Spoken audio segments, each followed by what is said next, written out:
introduce the part of sewing machine.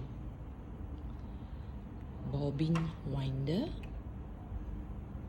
spool cap and the pin, thread tension,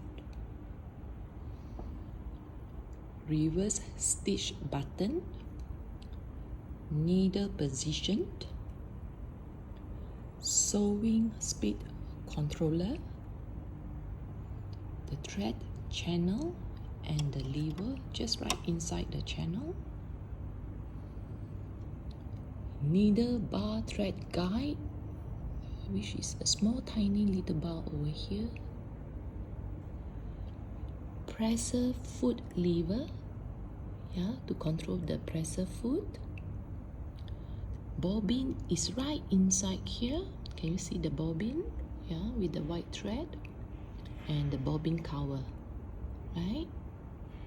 Right at the back, that is one tiny lever here. It's for buttonhole. It's called buttonhole lever.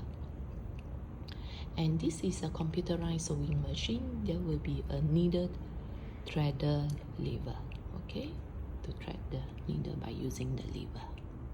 Alright, to control the stitch length and the stitch width, these are the buttons. And here are many stitches for you to choose, and the right at the bottom is the controller.